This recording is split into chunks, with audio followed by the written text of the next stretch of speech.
The lighthouse looms, piercing the misty veil, as relentless waves crash against the jagged rocks.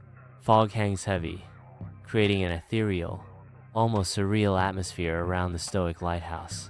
Waves crash with unyielding force against the rocks, a constant reminder of nature's raw power. High atop the lighthouse, Mara breathes life into the clockwork mechanism, its rhythmic pulse echoing through the silent tower. 72 days of solitude have woven a cloak of profound quiet around her, as Mara embraces the serenity of her isolated world. The rhythmic clicking of the mechanism becomes a solitary symphony, marking time in her isolated domain. The radio in the lighthouse radio room crackles ominously, shattering Mara's solitude with the static-laden voice of the Coast Guard. Mara hesitates, the weight of years of isolation bearing down on her as she contemplates breaking her silence. With a voice raspy from disuse, Mara speaks, reclaiming her connection to the world. Coast Guard, this is Lighthouse Keeper Mara, receiving you. In the lighthouse radio room, the air crackles with foreboding static as the Coast Guard delivers a chilling warning of an impending storm. Mara, a figure etched with resilience, receives the news with a stoic nod, her gaze unwavering as she confronts the tempestuous sea. Her acknowledgement is terse, her words barely cutting through the thickening silence, leaving only the lighthouse beacon's rhythmic pulse and the storm's distant roar. The oppressive silence descends once more, punctuated only by the relentless pulse of the lighthouse beacon and the distant, growing menace of the approaching storm. Under the ominous sky, the storm descends upon Pemaquid Point, heralding its arrival with a symphony of howling wind. As the tempest unleashes its fury, the lighthouse bravely withstands the storm's wrath. In the lighthouse keeper's cottage, Mara races against time, securing every shutter as the storm looms closer. With the shutters secured, Mara turns her attention to the generator, ensuring it's ready to power the lighthouse through the tempest. The sudden shattering of a window echoes through the lighthouse keeper's cottage, shattering the calm. Mara's determination hardens as she urgently moves to seal the breached window with plywood. In the lighthouse keeper's cottage, Mara's acute senses detect a faint anomaly amid the rhythmic whoosh of the light. A barely perceptible whimper pierces the silence, its source a mysterious storage closet. In the lighthouse keeper's cottage storage closet, a surprise encounter reveals a border collie seeking refuge among the mundane. The border collie, soaked and shivering, seeks warmth and solace, its injured paw a silent plea for help. The dog's eyes reflect vulnerability and desperation, mirroring the turbulent storm raging outside. Inside the lighthouse keeper's cottage, Mara's keen eyes examine the dog, revealing it to be well cared for. A growing question echoes in her mind as she wonders, how did you? Inside the lighthouse keeper's cottage, Mara tenderly tends to the dog's injured paw, her face etched with worry. With a determined resolve tempered by affection, Mara softly promises, I promise I'll call the mainland as soon as this storm passes. The lighthouse keeper's cottage is besieged by a fierce storm, as howling winds and relentless rain amplify Mara's solitude. Mara, haunted by memories, softly confides in her loyal dog Echo. He would have loved you, Echo. Daniel always did have a soft spot for strays. With a voice tinged with grief, she reflects on the cruel passage of time. It's been a year, you know? A year since the sea took him. In a moment of bittersweet longing, Mara whispers, sometimes, I still expect him to walk through that door, soaked to the bone and grinning. Her voice laced with resignation, she faces the stark reality. But he won't. Will he? Inside the lighthouse keeper's cottage, the warm glow of an oil lamp casts long shadows, hinting at untold stories. Mara, her face etched with the harshness of the sea, stands vigil by the window, her gaze lost in the tempestuous waves. Echo, her youthful hope a stark contrast to the somber setting, sits at the table, poised between anticipation and trepidation. In the charged silence, Mara's voice pierces the night as she confesses, "I chose this place to escape the sympathy." Mara continues, revealing the pitying looks, the hushed whispers. In a moment of raw honesty, Mara admits, "I haven't spoken these words in months." Under the cloak of night, the ocean unleashes its fury upon Pemaquid Point. Each wave a thunderous roar against the stoic rocks. The lighthouse, a solitary sentinel, endures the relentless assault, its windows briefly veiled by the ocean's wild embrace. In the dim solitude of the lighthouse keeper's cottage bedroom, Mara, gripped by fear, seeks solace in Echo's warmth. A palpable sense of dread hangs heavy in the air, as Mara's trembling frame betrays the depth of her fear. In the dimly lit lighthouse keeper's cottage bedroom, Mara sits on the edge of the bed, her hands clasped tightly, a storm of fear brewing within. Echo sits beside her, listening intently, the weight of Mara's unspoken words hanging heavy in the air. Mara's voice trembles as she confesses, "I haven't been this scared since the night Daniel died." The memory of Daniel's last moments haunts her, reawakening a terror she thought she had buried. In the lighthouse keeper's cottage bedroom, moonlight spills through the window, painting the cluttered space with ethereal light. Her back stiff, Mara sits on the edge of the bed, a silent sentinel guarding untold sorrows. Hesitant, Daniel lingers in the doorway, a figure caught between worlds, unable to bridge the chasm of unspoken words. In a voice choked with unshed tears, Mara whispers, "You didn't let me say goodbye properly." In the lighthouse lantern room, Mara's focused precision cuts through the echoing silence. As she inspects the light mechanism, Echo's quiet presence reverberates through the room, each step a testament to her resolute determination. In the lighthouse lantern room, a storm's relentless fury rages, battling the lighthouse's beam. Mara, her face a canvas of worry, desperately scans the storm-ravaged horizon, her hope hanging by a thread. Against the overwhelming darkness, a flare ignites in the distance, a fleeting spark of defiance.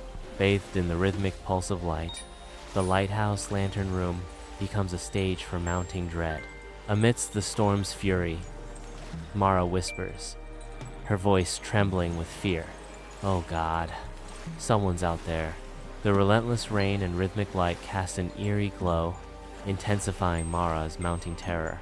In the lighthouse radio room, Mara's desperate race against the storm is illuminated by flickering sparks and static-filled airwaves. The storm's fury becomes visible through the window as the lighthouse stands as a fragile beacon against nature's wrath. Mara's frantic efforts to reach the Coast Guard are thwarted by the radio's relentless crackle, a symphony of interference mocking her pleas. The intermittent sparks cast eerie, dancing shadows across Mara's face, mirroring the storm of fear and determination within her. In the solitary radio room of the lighthouse, Mara stands alone, her face a canvas of fear and determination amid the shadows.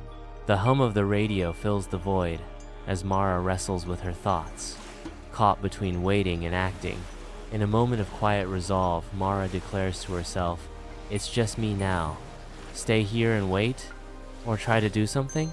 In the dim lighthouse radio room, Mara strains to hear through the crackling radio as shadows dance across her face, mirroring the storm brewing inside. Amid the salty air and the hum of old electronics, Mara's whispered question hangs heavy. What would Daniel do, Echo? What would he do? Echo, ever vigilant, offers silent companionship in the isolated vigil. Inside the lighthouse stairwell, Mara prepares for a daring rescue, donning her rain gear with grim resolve. With purpose in her eyes, Mara seizes the medical kit and flashlight, ready to brave the storm's fury. Mara descends into the stormy night, her silhouette, a beacon of hope against the tempestuous darkness. Under the cloak of night, Mara braces herself to cast the dinghy into the tempestuous sea. With a mix of fear and resolve etched on her face, Mara whispers, "It's insane." The churning sea awaits, each wave a daunting challenge to Mara's desperate venture. Under the cloak of night, Mara stands as a solitary figure against the dim glow of the boathouse, the gentle lapping of waves whispering secrets in the air. In a voice haunted by the past, Mara confesses, "Daniel's face.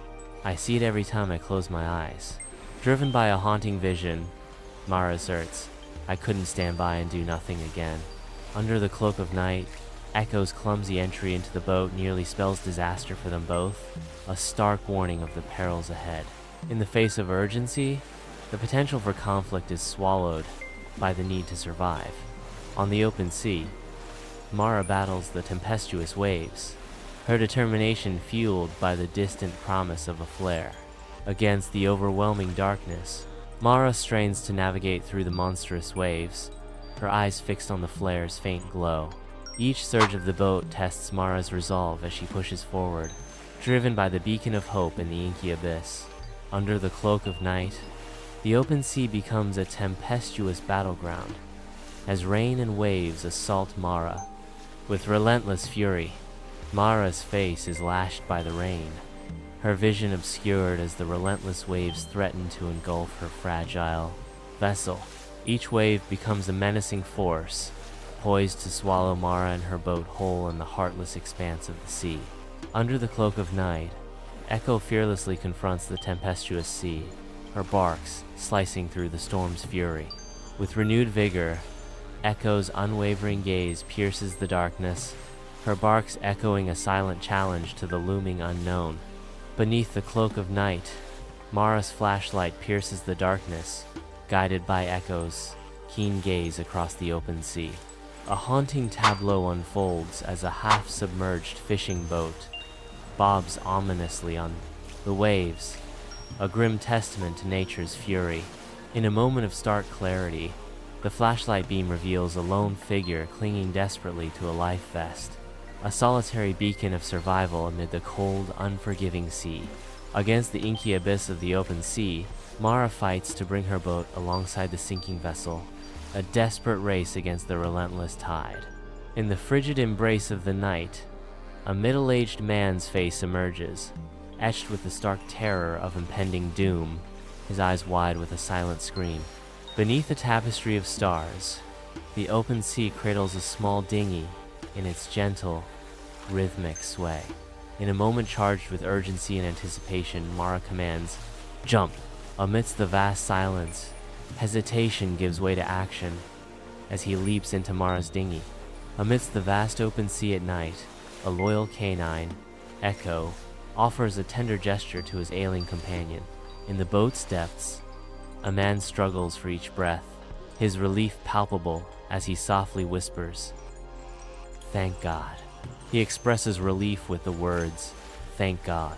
On the open sea, Mara battles the relentless waves, her muscles burning as she struggles to steer the boat towards the faint beacon of the distant lighthouse. Each crashing wave is a crushing reminder of her isolation, threatening to swallow her whole as she fights against the storm's fury. Soaked to the bone and pushed to her limits, she holds on with grim determination, the lighthouse her only guide in the overwhelming darkness. The open sea stretches endlessly under the cloak of night. A relentless journey tests the limits of endurance. Exhaustion and cold grip them as they finally reach the sanctuary of the boathouse, a beacon of hope after a harrowing voyage. Inside the boathouse, shadows dance in the dim light, revealing the toll of their ordeal as they stumble on the solid ground, half-frozen. In the lighthouse keeper's cottage, Mara nurtures the fire, its glow hinting at warmth and unspoken intentions. Daniel's clothes are carefully laid out, a silent offer of comfort and trust to the enigmatic stranger. In the heart of the lighthouse keeper's cottage, a weathered man's calloused hand extends, offering an unexpected gesture of introduction. Jack Winters recounts his tale of misfortune, a catastrophic engine failure, leaving him marooned and desperate for sanctuary. In a moment of hopeful recognition, Jack whispers. Echo? Is that you, Scout? I've been looking for you. You've been missing for 3 days. Mara shivers, seeking solace in the meager warmth of her sweater as an icy dread permeates the lighthouse keeper's cottage. Jack's solemn declaration cuts through the silence. Scout ran off during a hike on the mainland. In the solitude of the lighthouse keeper's cottage, Mara's intense gaze meets Scout's knowing eyes. A silent dialogue unfolding. Mara softly probes, her voice echoing in the quiet room. You hurt your paw, didn't you? And then you broke in through my window. Scout responds with a hesitant wag of his tail, confirming Mara's suspicions in the silent language of companionship. In the lighthouse keeper's cottage, Jack's face reflects profound gratitude as he examines Scout's paw, marveling at the expertly applied bandage. With heartfelt sincerity, Jack acknowledges, "Thank you for saving our lives." In the snug lighthouse keeper's cottage, a solitary lamp casts a warm glow as Mara ministers to Jack amidst the comforting crackle of the fireplace. Jack, still trembling from his ordeal, whispers his gratitude. "I don't know how to thank you. You saved my life." Mara dismisses his gratitude with a gentle smile, replying softly, "Don't mention it." Jack, overwhelmed by her selfless act, exclaims, "But you risked your life for a stranger." As the tempestuous storm rages relentlessly outside, a profound shift begins within Mara, as if the very ice in her heart is beginning to crack. Mara's silhouette is framed against the window as the storm outside reflects the turmoil within her. Inside the lighthouse keeper's cottage, dancing shadows from a crackling fireplace cast a warm glow, contrasting with the waning storm outside. Mara, etched with the wisdom of the sea, faces Jack, a marine biologist burdened by the profound grief of widowhood. The silence hangs heavy, filled only with the rhythmic crash of waves and the unspoken sorrow that clings to Jack's every gesture. In the lighthouse keeper's cottage, a lone bulb struggles against the encroaching darkness, painting the cramped space with shadows. The air hangs heavy with the scent of salt and aged timber, a testament to the relentless sea and the passage of time. Jack's voice pierces the silence, echoing the profound truth.